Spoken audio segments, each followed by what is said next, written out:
Ada yang mengatakan ya bahwasanya masalah Palestina ini bukan antara umat Islam dengan entitas Yahudi, tetapi antara Hamas dan kelompok lain, yang mana Hamas tersebut gitu ya sebagai biang kerok nggak mau dia berdamai gitu. Menolak. Karena bagi Hamas, siapapun yang berdamai dengan Israel berarti dia antek Israel. Nah, ini logikanya sudah nggak nyambung. Jadi kita pro simpati dengan masyarakat Palestina, bukan berarti kita pro dengan sikap-sikap yang dilakukan oleh Hamas. Hamas kemudian sampai hari ini menganggap siapapun Muslim Palestina yang ingin damai dengan Israel itu antek Israel dan boleh dibunuh. Ada yang mengatakan bahwasanya solusi Palestina sekarang ini adalah damai gitu ya. Dan nanti akan dibebaskan oleh Imam Mahdi, kan kita berbicara Imam Mahdi tadi. Nah, bagaimana menurut Ustaz ini?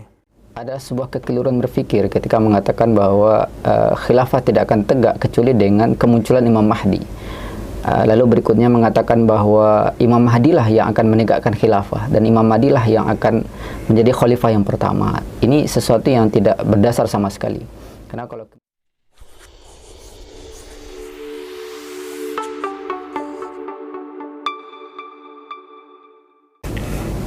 Assalamualaikum warahmatullahi wabarakatuh.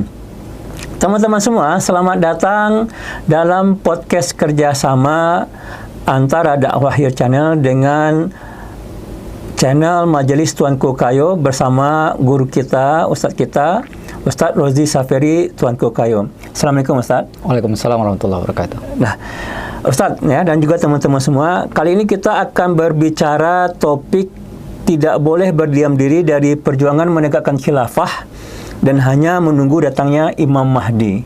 Nah, Ustaz, sebelum kita masuk ke topik tersebut ya, mungkin perlu Ustaz jelaskan apa itu khilafah.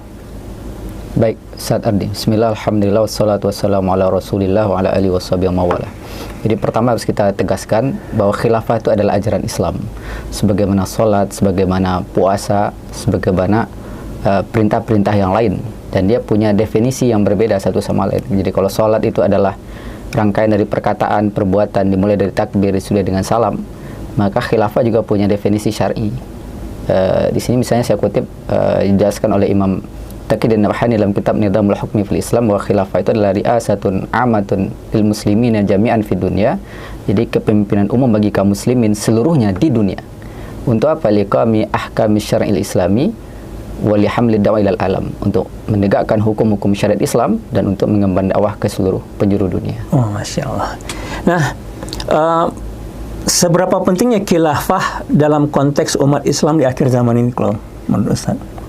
Rasulullah SAW itu memberikan sifat kepada khalifah itu sebagai junah. Sebagaimana juga beliau memberikan sifat kepada puasa yang sekarang kita kerjakan juga junah. Tapi junahnya puasa dengan junahnya khalifah itu berbeda. Dalam hadis yang diriwayatkan oleh Imam At-Tirmizi misalnya, Rasul mengatakan innamas siyamu junnatun, bahwa puasa itu menjadi perisai. Bagaimana perisainya puasa bagi kalian, kata Rasul, yastajinnu biha al-'abdu minan nar. Jadi seseorang yang puasa tadi itu bisa membentengi dirinya dari api neraka dengan puasanya. Tapi kemudian tidak cukup bahwa benteng puasa untuk kemudian menjadi bekal kita dalam mengarungi kehidupan hari ini. Karena persoalan kita tidak hanya persoalan pribadi, juga persoalan kehidupan bermasyarakat, bernegara. Maka Rasul juga memerintahkan harus juga terwujud junah yang kedua. Itulah dia khilafah dan khalifah itu. Dengan kalimat yang luar biasa sebenarnya disebutkan dalam hadis riwayat Imam Muslim, innamal imamu junnah. Jadi sama dengan kalimat innamas siyamu junnah. Sesungguhnya seorang imam, yakni khalifah itu adalah junnah. Bagaimana sifatnya junnah di sini? Yuqatalu mi waraihi wa yataqabi. Di antara sifatnya itu adalah orang-orang berperang di belakangnya dan orang-orang berlindung kepadanya. Itulah di antara dua fungsi dari khalifah itu, untuk melindungi kaum muslimin dari keburukan dari musuh-musuhnya dan untuk menjaga kemuliaan dan kehormatan dari Islam dan ajaran Islam. Oh ya, Mas. Jadi sebagai pelindung ya Ustaz ya? Yeah. Sebagai perisai bagi umat gitu ya, maka sangat penting. Kalau kita lihat pada saat sekarang ini dengan banyaknya bercerai-berainya umat Islam dan juga penderitaan umat Islam, misalkan di Kashmir, ya, lalu di Irak, di Palestina, di Suriah pada saat sekarang ini, belum lagi Rohingya gitu ya, banyak lagi saudara-saudara kita yang tertelantarkan ya karena tidak adanya junah ini ya Ustaz ya. Benar. Nah kalau gitu yang jadi pertanyaannya Ustaz ya, kan ada orang bilang ya tidak perlu kita memperjuangkan khilafah atau cukup ya khilafah itu akan datang dengan datangnya Imam Mahdi gitu. Itu bagaimana menurut Ustaz? Ada sebuah kekeliruan berpikir ketika mengatakan bahwa khilafah tidak akan tegak kecuali dengan kemunculan Imam Mahdi. Lalu berikutnya mengatakan bahwa Imam Mahdi lah yang akan menegakkan khilafah dan Imam Mahdi lah yang akan menjadi khalifah yang pertama. Ini sesuatu yang tidak berdasar sama sekali. Karena kalau kemudian kita merujuk kepada banyak hadis yang berbicara tentang Imam Mahdi, di antaranya misalnya hadis yang diriwayatkan dari jalur Ummu Salamah bahwa Rasulullah SAW itu bersabda, yakunu ikhtilafu 'inda mauti khalifatin fayakhruju rajulun min ahli al-Madinah hariban ila Makkah. Jadi akan ada perselisihan pada saat meninggalnya seorang khalifah, lalu kemudian seorang laki-laki kata Rasul itu akan keluar dari penduduk Madinah lalu berlari ke Makkah. Lalu selanjutnya laki-laki itu kemudian dibaiat oleh penduduk Makkah. Hadis ini sudah dijelaskan oleh para ulama, memberikan penjelasan yang sangat gamblang bahwa seorang laki-laki yang keluar tadi yang kemudian dikenal dengan Imam Mahdi alaihissalam itu munculnya pada saat meninggalnya khalifah. Berarti bahwa Imam Mahdi bukanlah khalifah pertama ya, pada saat khilafah yang kedua itu akan hadir kembali gitu ya. Dan hadis ini dinilai derajatnya hadis yang sahih oleh Imam Haisami gitu. Jadi itu cukup sebagai salah satu dalil untuk menegaskan bahwa Imam Mahdi bukanlah khalifah pertama, apalagi kemudian yang akan menegakkan khilafah yang akan tegak kembali insyaallah dengan izin Allah. Berarti nanti ya ketika Imam Mahdi itu muncul, beliau itu sudah ada kekhilafahan gitu ya, yang menanti beliau sehingga menganggap beliau sebagai khalifah, masyaallah ya. Berarti memang di sini kita tidak boleh berdiam diri menunggu datangnya Imam Mahdi tanpa memperjuangkan tegaknya khilafah ya. Benar, karena kita harus mempersiapkan kekhilafan tersebut untuk Imam Mahdi yang akan datang insyaallah ya. Iya, karena perintah Allah terkait dengan amal soleh khususnya dalam iqamatul khilafah ini kan perintahnya aktif. Jadi innallaha la yughayyiru ma biqaumin hatta yughayyiru ma bi anfusihim. Allah tidak akan mengubah nasib suatu kaum hingga kaum itu sendiri mengubah nasib dirinya sendiri gitu ya. Ketika menjelaskan ayat ini, Imam Ibnu Katsir mengutip hadis dari Rasulullah SAW ketika Rasul ditanya, "Afanuhliku wa fina sholihun ya Rasul?" Apakah kemudian kita ini akan tetap ditimpakan bala, musibah, bencana sementara di tengah-tengah kita masih banyak orang yang soleh ya. Salatnya terjaga, puasanya terjaga, itu hukum-hukum terkait dengan perkara-perkara yang berkaitan dengan pribadi itu masih terjaga. Kata Rasul ya masih, selama kemudian kasrul khubus, jadi merajalelanya kemaksiatan ya. Ketika mereka justru malah berdiam diri dari upaya untuk menyelesaikan problem kehidupan bermasyarakat bernegara yang sebenarnya solusinya hanya dengan tegaknya khilafah dengan penerapan syariah tadi. Masya Allah.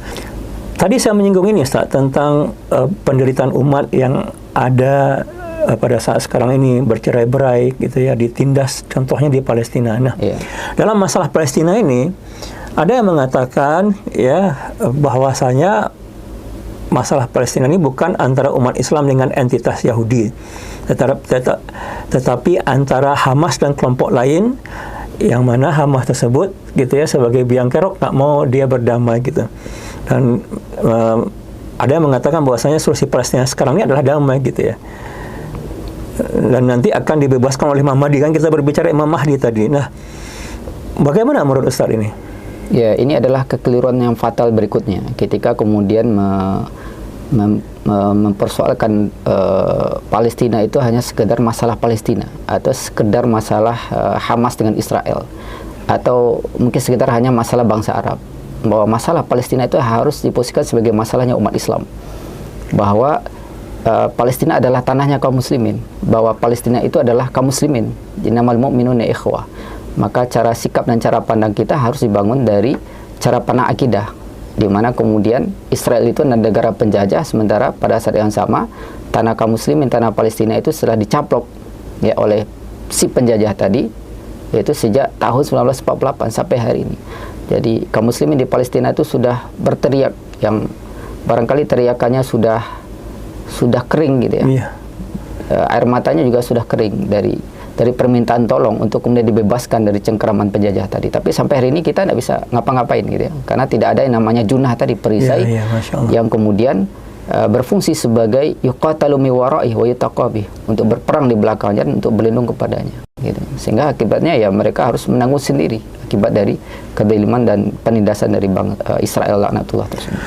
Jadi kalau boleh simpulkan gitu ya, berarti memang Palestina tersebut ya hanya bisa diselesaikan ya dengan tegaknya khilafah, dengan perjuangan tegak khilafah, karena yang akan membebaskan Palestina dari Zionis Israel, Zionis Yahudi. Ya, makanya solusi untuk Palestina memang hanya jihad fisabilillah yang dikomandoi oleh seorang khalifah. Hanya itulah persoalan fisik harus dihadapi dengan fisik. Itulah satu logika yang layak kemudian kita terima dan cerna dengan baik. Termasuk juga dengan permasalahan umat Islam yang banyak pada saat sekarang ini, agar mereka bersatu ya hanya dalam bingkai khilafah ya saya. Iya, benar. Berarti boleh dikatakan tidak boleh kita berdiam diri ya dalam hal memperjuangkan tegaknya khilafah, apalagi hanya sekedar menunggu datangnya Imam Mahdi, begitu ya Ustaz? Iya, benar insyaallah.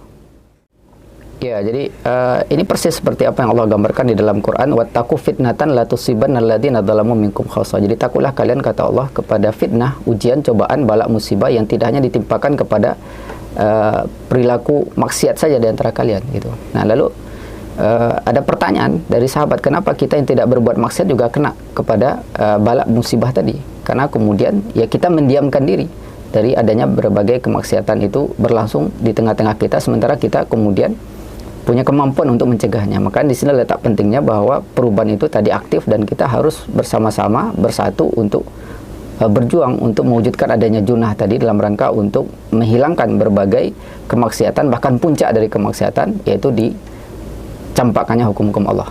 Gitu. Masya Allah. Masya Allah. Teman-teman semua ya, tadi kita sudah mendengarkan solusi ya dari guru kita ya, sudah jelas permasalahan kembalinya khilafah itu tidak bisa dengan hanya sekedar menunggu Imam Mahdi, dan permasalahan Palestina itu juga nggak akan bisa selesai dengan menunggunya Imam Mahdi gitu ya. Maka kita harus memperjuangkan tegaknya khilafah bersama-sama. Insya Allah Allah ridho kepada kita, Palestina akan kita bebaskan, dan Imam Mahdi datang nanti dengan khilafah yang sudah didirikan oleh orang-orang yang memperjuangkannya. Mungkin itu saja. Terima kasih kepada guru kita, semoga beliau dilindungi oleh Allah Subhanahu wa taala selalu dan diberikan kesehatan. Kita tutup podcast kita kali ini dengan mengucapkan alhamdulillahirabbil alamin wabillahi taufiq wal hidayah. Assalamualaikum warahmatullahi wabarakatuh. Waalaikumsalam warahmatullahi wabarakatuh.